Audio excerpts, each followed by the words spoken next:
Good morning students.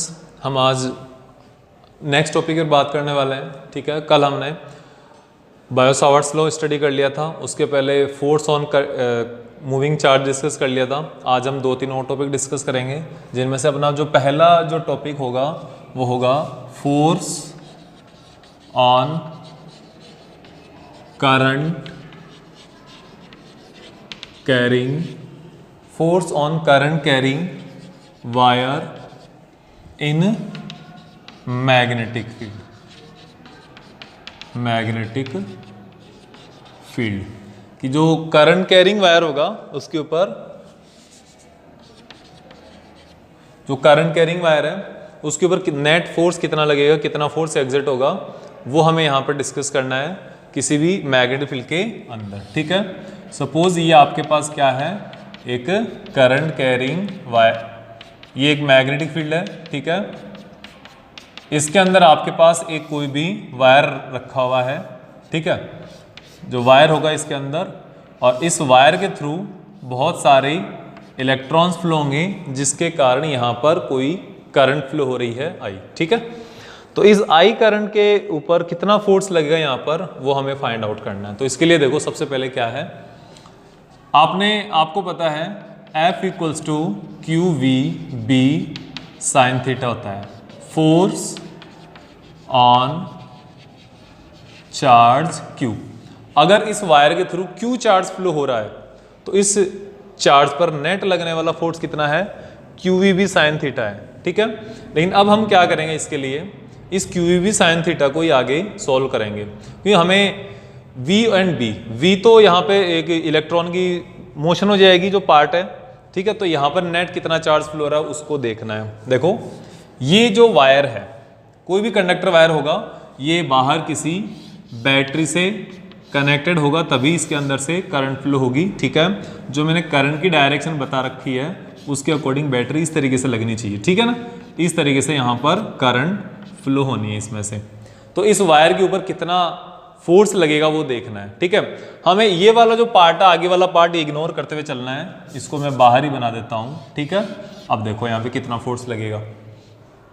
इसकी जो length है, ये लेंथ मैं L कंसिडर कर लेता हूँ, और इसका जो क्रॉस सेक्शन एरिया है वो कितना हो जाएगा, L हो जाएगा। ठीक है ना, तो ये इसमें गिवन इंफॉर्मेशन है इस वायर के अंदर, और यही आपको काम में लेनी है जितने आगे आपको देखनी है। तो देखो यहाँ पर सबसे इंपॉर्टेंट क्या है, सबसे इंपॉर्टेंट यह है कि सबसे पहले देखो, ये आपके पास एक लेंथ का वायर दिया हुआ है, इस वायर के ऊपर आपको फोर्स फाइंड आउट करना होगा। तो देखो F equals to Q V B sine theta, तो यहाँ पर इस वायर के थ्रू जो करंट फ्लो हो रही है, ये करंट भी किसकी फॉर्म में हो रही है, ये करंट भी यहाँ पर आपको पता है, ये जो करंट फ्लो हो रही है यहाँ पर किसकी फॉर्म में हो रही है, ये इसकी चार्ज फ्लो रहे हैं, इलेक्ट्रॉन फ्लो रहे हैं, उसकी फॉर्म में तो हो रही है। करंट फ्लो क्या होता है, चार्ज का फ्लो होता है, और यहाँ पर चार्ज किस टर्म्स में फ्लो रहे हैं, इलेक्ट्रॉन टर्म्स में फ्लो रहे हैं। तो यहाँ पर सबसे पहले आपको नेट चार्ज कैलकुलेट करना है इन टर्म्स ऑफ इलेक्ट्रॉन। तो from quantization of charge Q equals to capital N into e, capital N into e, ये हो जाएगा। और कैपिटल N की वैल्यू क्या होती है, कैपिटल N की वैल्यू, जैसे मान लो अगर इलेक्ट्रॉन डेंसिटी स्मॉल n की बात करें, स्मॉल n क्या है, इलेक्ट्रॉन डेंसिटी, तो n इक्वल्स हो जाएगा कैपिटल N अपॉन वॉल्यूम। तो n is equals to capital N total number of electron upon volume. तो टोटल नंबर ऑफ इलेक्ट्रॉन कितने होंगे, कैपिटल N होंगे, वॉल्यूम कितना होगा, cross section area A into L। Cylindrical wire है तो एक साइड का क्रॉस सेक्शन एरिया अपॉन उसकी टोटल जो लेंथ होगी ना इसकी, वो लेंथ आ जाएगी, तो A इंटू L। तो यहाँ से आपके पास हो जाएगा इसमें n इक्वल्स टू, जो कैपिटल N है ये हो जाएगा small n A into L। ये वैल्यू आप यहाँ पे सब्सटीट्यूट कर दो, तो Q इज इक्वल्स टू आ जाएगा, Q equals to small n A L into E। ये आपके पास चार्ज की वैल्यू आ गई कि इलेक्ट्रॉन जब फ्लो होंगे तो इलेक्ट्रॉन की टर्म्स में चार्ज कितना फ्लो होगा, Q इक्वल्स टू NaLe, ये हो जाएगा। फिर आप देखो इसके बाद क्या बनेगा v। v क्या है, इलेक्ट्रॉन फ्लो होंगे, उसका इलेक्ट्रॉन की स्पीड होगी, इलेक्ट्रॉन फ्लो हो रहे हैं उन्हीं की तो स्पीड है। और इलेक्ट्रॉन कौन सी स्पीड से फ्लो होता है, वो होती है ड्रिफ्ट वेलोसिटी से, वो हो जाएगा ड्रिफ्ट वेलोसिटी vd। तो इन दोनों का आप यहां पे सब्स्टिट्यूट करोगे तो आपके पास आ जाएगा F इज इक्वल्स टू, यहीं पर सोल्व कर देता हूं मैं, F is equals to NaLe, v की जगह vd आ जाएगा इंटू b साइन थीटा, ये आ जाएगा। ठीक है, यहां पर देखो इसको थोड़ा असेंबल करते हैं, रीअरेंज करते हैं, NaEVd into L into b sine theta, NaEVd LB sine theta, ये वैल्यू आ गई। आपको पता है NaEVd क्या होता है, ये हो जाएगा आपके पास करंट I, ये आपके पास हो जाएगा current I, L into B sine theta. और आपको पता है ये जो आपका बी साइन थीटा कौन से टर्म्स में आता है, कौन से प्रोडक्ट में आता है, ये आता है एक टाइप के वेक्टर प्रोडक्ट में, क्योंकि लेंथ यहां पर वेक्टर होगी, क्योंकि लेंथ के थ्रू करंट फ्लो हो रही है ना, तो इस करंट की डायरेक्शन में इसकी लेंथ हो जाएगी। और बी मैग्नेटिक फील्ड, ये भी एक वेक्टर क्वांटिटी है, तो आपके पास यहां पर आंसर आ जाएगा इसका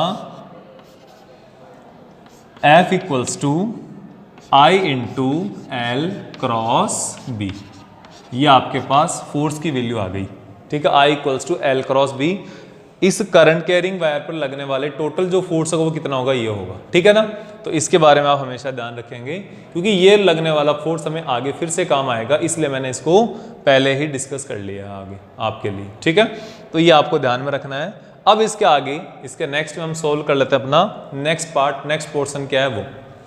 नेक्स्ट जो पार्ट हम इसको स्टडी करने वाले हैं बेटा, वो है एम्पियर्स लॉ।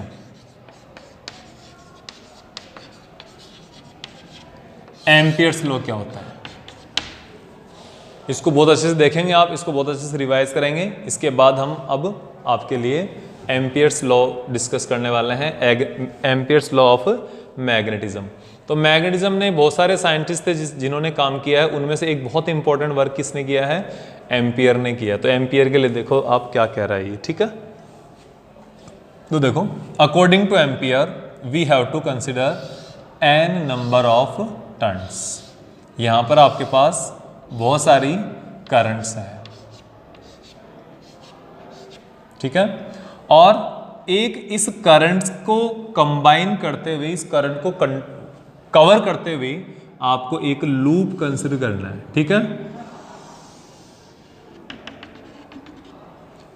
ठीक है, तो ये क्या हो गया, एक इस टाइप से सर्कुलर हो गया और उस सर्कल से अंदर करंट फ्लो हो रही है। ठीक है, तो ये क्या है, एक सर्कुलर है, इसके अंदर से करंट फ्लो हो रही है। ठीक है, और ये करंट कितनी हो जाएगी, I, और ये सर्कुलर क्लोज लूप हो गया। तो इसी के लिए एम्पियर्स ने अपना लॉ डिफाइन किया था। इसने क्या डिफाइन किया था, इस सर्कुलर लूप के लिए लॉ डिफाइन किया था।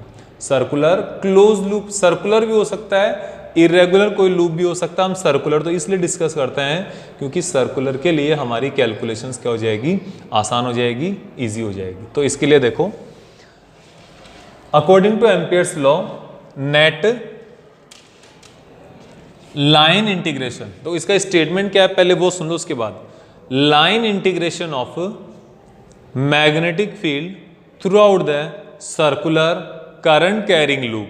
Okay, magnetic field in line integration of magnetic field for a circular closed loop is equals to the mu naught times of current flowing through it. okay? कि जितना भी आपका magnetic field है, इस magnetic field का close loop के लिए जो लाइन इंटीग्रेशन होगा, तो ये तो लाइन इंटीग्रेशन आ गया dl, तो क्लोज इंटीग्रेशन के लिए, क्लोज लूप के लिए आपने सर्कल लगा दिया यहाँ पर, इसकी वैल्यू होगी mu naught times of current. जितनी करंट फ्लो होगी उसकी म्यू नॉट टाइम्स। अगर यहां पर n number of wires enter करेंगे, n नंबर ऑफ वायर्स पास होंगे, तो इसी लॉ का आप लिख सकते हो B equals to integration B dot dl is equals to mu naught NI। ये भी इसका एम्पियर्स लॉ का एक फॉर्म है, और ये भी एम्पियर्स लॉ की एक फॉर्म है, ठीक है। ये किसके लिए है? For n number of turns, n number of turns होंगे तब जाके ये वाला करंट यहाँ पे आपको सामने फ्लो होगी। इतना अगर आप सोल्व कर लोगे तो ये आपका एम्पियर्स लॉ कंप्लीट हो जाएगा, ठीक है ना। अब इस एम्पियर्स लॉ की एक हम एप्लीकेशन देखेंगे यहाँ पे। एक्चुअल में इसकी 2-3 एप्लीकेशन अपने सिलेबस में, वो सभी एप्लीकेशन हम यहाँ पर चेक करने वाले हैं, सभी एप्लीकेशन को यहाँ पर हम देखने वाले हैं, ठीक है। अब इनको देखो आप कैसे सोल्व करते हैं, ठीक है। चलो तो इसको मैं रब कर देता हूं, इसको हम एक जगह लिख लेंगे यहाँ पे कि integration of b dot D L is equals to mu not an i. ये आप यहाँ पे लिख के रख लो, ये क्या हो जाएगा? Amperes circuital law. ये एम्पियर्स लॉ के साथ इसको एम्पियर सर्किटल लॉ भी बोला जाता है।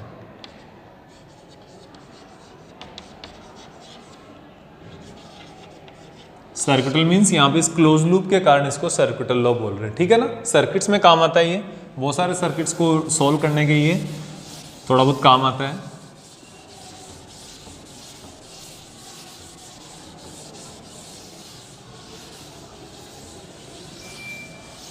देखो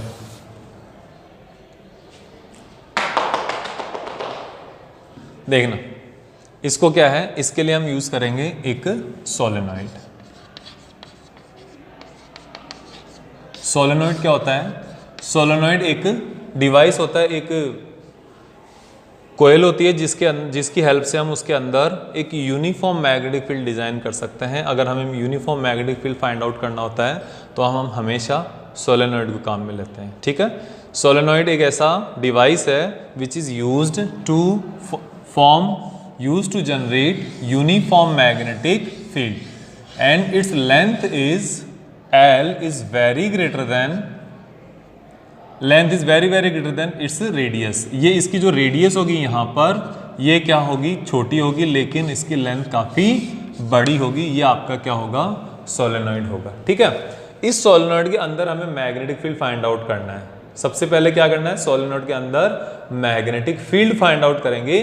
उसके बाद हम इस सोलेनॉइड के अंदर टोटल बनने वाली मैग्नेटिक फील्ड लाइंस कैसे बनेगी वो भी देखेंगे यहाँ पे, ठीक है। तो पहले हम इसके अंदर मैग्नेटिक फील्ड लाइन कैसे बनाते हैं, वो मैग्नेटिक फील्ड कैसे फाइंड आउट करना वो देखते हैं। तो देखना यहाँ पर सोलेनॉइड को हम बनाने के लिए मैग्नेटिक फील्ड इन ए सोलेनॉइड, मैग्नेटिक फील्ड इन ए सोलेनॉइड, ये देखना है। तो देखो सोलेनॉइड को बनाने के लिए हमें इस टाइप का एक सिलेंडर लेना होगा और इसके ऊपर हम इन वायर्स को वाइंड कर रहे हैं।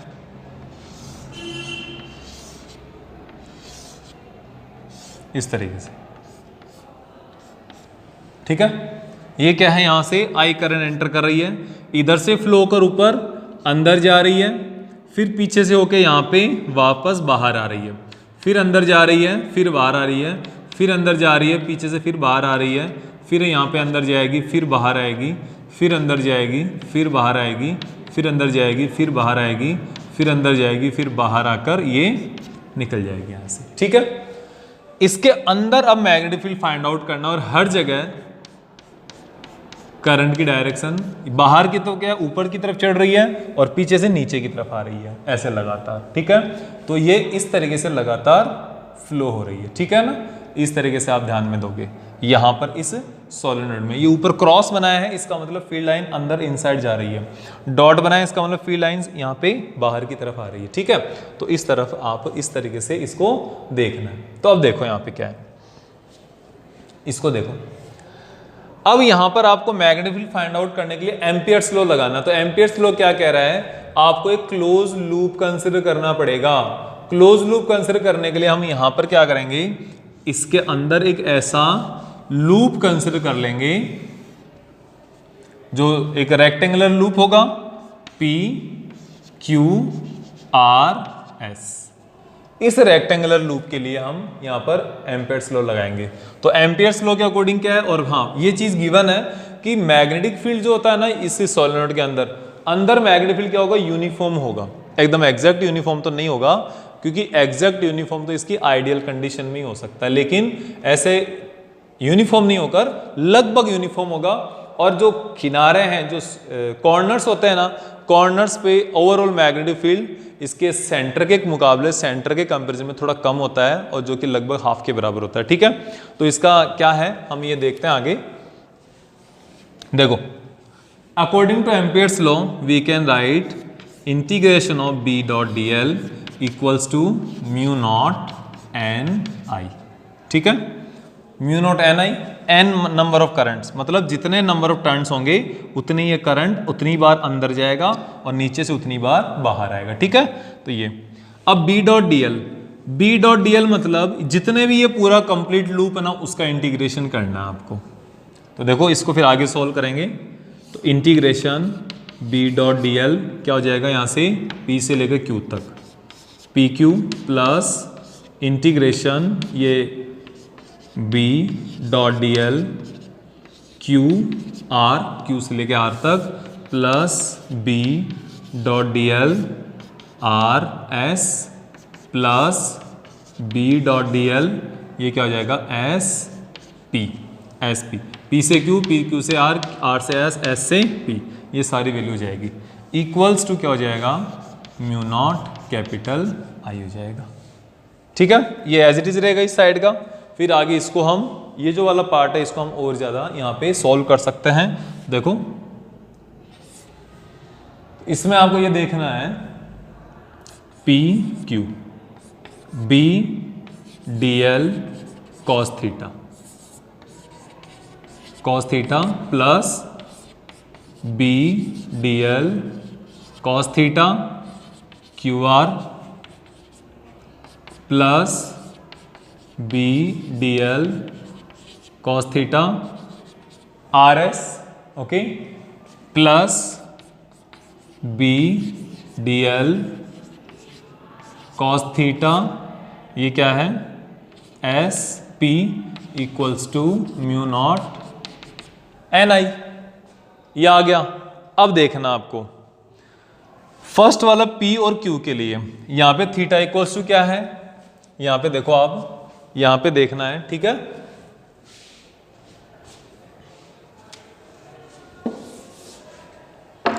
For P Q theta equals to 0 and cos 0 equals to क्या आ जाएगा, 1 आ जाएगा। ठीक है, तो ये तो हमारा एज इट इज रह जाएगा। फिर है Q R and S P, ये क्यू आर है और ये एस पी है, क्योंकि ये जो मैग्नेटिक फील्ड लाइन बनेगा, मैग्नेटिक फील्ड होगा ना, उसकी डायरेक्शन ये होगी, इसलिए तो यहां पर हो जाएगा theta equals to 90 and cos 90 equals to क्या हो जाता है, 0 हो जाता है। फिर आ जाएगा अपने पास कौन है, आर एस, आर से एस, तो आर से एस के लिए थीटा इक्वल्स टू तो 180 या 0 रहेगा, लेकिन बी इक्वल्स टू कितना है यहाँ पे, 0, तो ये वाला तो 0 हो गया, ये वाला मैग्नेटिक फील्ड के कारण 0 हो गया, और ये वाला फिर से 0 हो गया, बचा कौन, अकेला पी क्यू बचेगा। तो ये रहेगा integration P Q B D L equals to mu naught capital n i, इतना सा बचेगा केवल ये। ठीक है, अब यहां पर आप क्या कर दोगे, b बाहर आ जाएगा, integration P Q D L mu not an i चलेगा इधर, फिर ये क्या आ जाएगा, b डी एल, मतलब इस p से लेकर q तक ये मैक्सिमम कितना हो सकता है, जितने इस सोलेनोइड की लेंथ होगी उतना ही तो हो सकता है। ये इस सोलेनोइड की लेंथ कितनी होगी, l होगी, सोलेनोइड की लेंथ क्या हो जाएगी, l, या कैपिटल L ले लो, स्मॉल l ले लो, इसको कोई फर्क नहीं पड़ रहा, कुछ भी कंसिडर कर सकते हो। ये आ जाएगा म्यू नॉट एन आई आ जाएगा, तो b is equals to mu not an I upon l, तो n अपॉन l क्या हो जाएगा, mu not small N i equals to ये, तो n upon l equals to small n आ जाएगा। ठीक है, small n means number of turns in unit length, number of turns in unit length आ जाएगा ये। This is how we can calculate our solenoid and its magnetic field. तो solenoid का magnetic field आपके सामने आ गया, और अब इसकी मैग्नेटिक फील्ड लाइंस कैसे बनती है सोलेनॉइड के अंदर वो देख लो। देखो ये आपका जो सोलेनॉइड है वो मैं बना देता हूँ फिर से।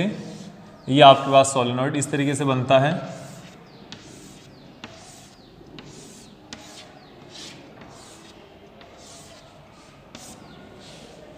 इस तरीके से बनता है ये। यहां पर इनसाइड जा रही है करंट, यहां पे करंट आउटसाइड बाहर आ रही है, मतलब ये this is the direction of current. तो डायरेक्शन ऑफ करंट अगर ये है तो यहां पर मैग्नेटिक फील्ड लाइन बनेगी। देखो ये डायरेक्शन ऑफ करंट अगर होगी, जैसे इस डायरेक्शन से हो रही है ना, इस तारीफ से इस टाइप से करंट जा रही है, यहां से अंदर की तरफ जा रही है, तो मैग्नेटिक फील्ड लाइन क्या होगी, इसकी तरफ, थंब की तरफ होगी।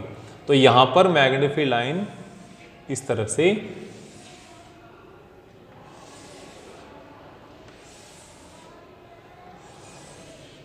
और ये मैग्नेटिक फील्ड लाइन यहां पर भी होगी, और ये डायरेक्शन क्या होगी मैग्नेटिक फील्ड लाइन की,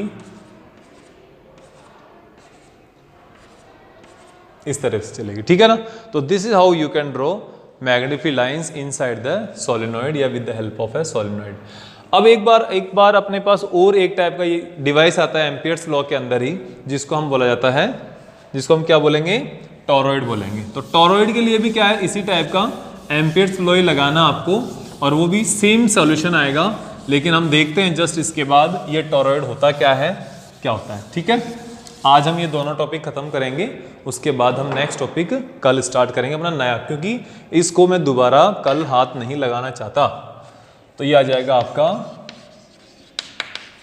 टॉरॉइड। टॉरॉइड क्या होता है, जब जो सोलेनॉइड आपका जो सोलेनॉइड है जो लंबा होता है, उसके दोनों एंड्स को आप एक साथ कनेक्ट कर दो, तो ये पूरा एक कंप्लीट टॉरॉइड की तरह हो जाएगा, ठीक है। तो टॉरॉइड इस तरीके से बनेगा, ये आप एक सर्कल बना लिया इस तरीके से, कोसेंट्रिक सर्कल बना लिए। अब यहां से एक ये वायर यहां से जा रहा है इस तरीके से, ठीक है।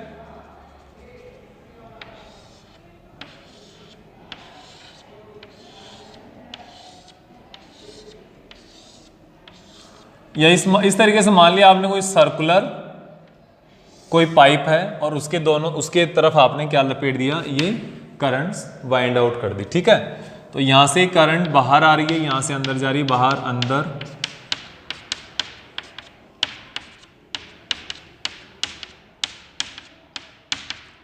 क्रॉस का मतलब करंट अंदर जा रही है, और डॉट का मतलब करंट बाहर आ रही है, इस तरीके से, ठीक है।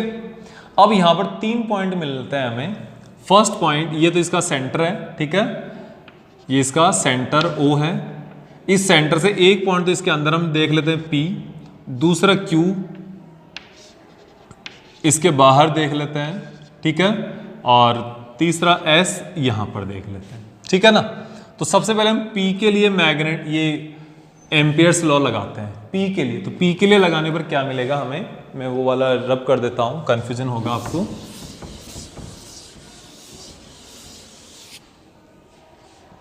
तो देखो यहां पर इसको क्या करना है हमें, सबसे पहले अंदर के लिए अपने पास ये लॉ लगाना है, B dot dl is equals to mu not an आई, ठीक है, म्यू नॉट एन आई। तो देखो इसके अंदर अगर हम यहां पर कोई एक लूप कंसीडर करें, तो इस लूप के अंदर से कितनी करंट पास आउट होगी, यहां से इसके अंदर से कितनी करंट पास आउट होगी, 0 होगी, कोई करंट पास आउट नहीं हो रही इसके अंदर से। तो यहां पर इसके अंदर मैग्नेटिक फील्ड होगा ही नहीं। जब यहां पर I की वैल्यू 0 आ जाएगी तो total integral 0, integration 0 means total magnetic field 0। अगर मैं बाहर वाला Q पॉइंट कंसिडर कर लूं, तो यहां पर आप ये वाला एम्पियर्स लूप कंसिडर करोगे जो बाहर होगा। अब ये वाला लूप कंसिडर करने पर आपको फिर से प्रॉब्लम होगी। क्या प्रॉब्लम होगी, यहाँ पे आपको ये दिक्कत आएगी कि जो आपने कंसिडर किया है, ये एम्पियर्स लूप आपने कंसिडर किया है, ये लूप क्या करेगा, इसके थ्रू देखो जितनी करंट यहां से अंदर से बाहर आ रही है, उतनी करंट बाहर वाले से अंदर जा रही है, फिर बाहर से अंदर जा रही है, फिर बाहर से अंदर जा रही है, फिर बाहर से अंदर जा रही है। मींस टोटल नेट करंट तो अब भी 0 हो गई। तो इसके बाहर भी P Q के ऊपर भी नेट इंटीग्रल B 0 हो गया, क्योंकि आई नेट आई की वैल्यू 0 हो गई, जितनी बाहर आ रही उतनी अंदर जा रही है। पी पर तो है ही नहीं, बचा कौन? ये वाला पॉइंट बच गया, आर पॉइंट बच गया। यहां के लिए हम क्या करेंगे, देखो ये वाला लूप कंसीडर करो, इसके अंदर वाला लूप है ना, ये वाला लूप कंसीडर करो आप। इस वाले लूप को कंसीडर करने से आपके पास क्या होगा, यहां पर इस वाले लूप को कंसीडर करने से आपको ये मिलेगा कि नेट करंट या तो बाहर जा रही है या फिर नेट करंट अंदर आ रही है, या तो करंट बाहर जा रही है या फिर करंट अंदर आ रही है। इस चीज को आपको ध्यान में रखना है। और जब ये पता चल जाएगा तो यहां पर नेट आई करंट हो गई और ये हो जाएगा B dot D L is equals to mu naught I. इसके लिए लगाओगे तो बी डॉट डी एल क्या हो जाएगा, B D L cos theta mu not an i. अब कॉस थीटा क्या है, कॉस थीटा होगा angle between this loop and magnetic field. तो देखो करंट जब ये फ्लो हो रही है, नहीं इधर होगी करंट फ्लो,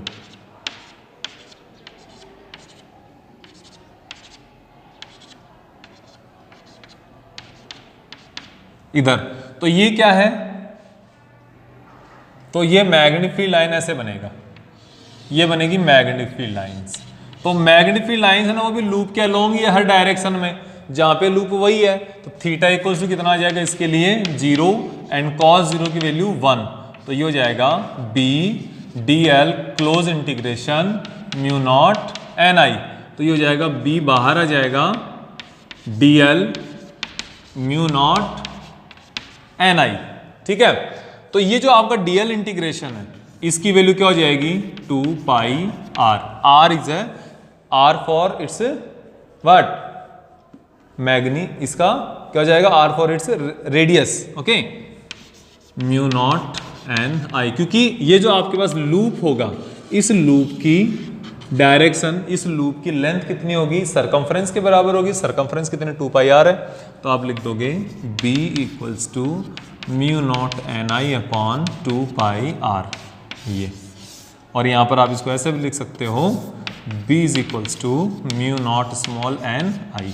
क्योंकि यूनिट लेंथ में कितना, यूनिट लेंथ में जो यूनिट लेंथ है ना इसकी, ये टोटल लेंथ ये आ गई, तो यूनिट लेंथ में कितने n नंबर ऑफ टर्न्स हो जाएंगे, small n number of turns हो जाएंगे, ठीक है ना। तो इतना आज के लिए काफ़ी है। इसके बाद हम कल फिर से एक जो बची हुई एप्लीकेशन है, किसकी एप्लीकेशन बची हुई है, एम्पियर्स लॉ की, वो सॉल्व करेंगे।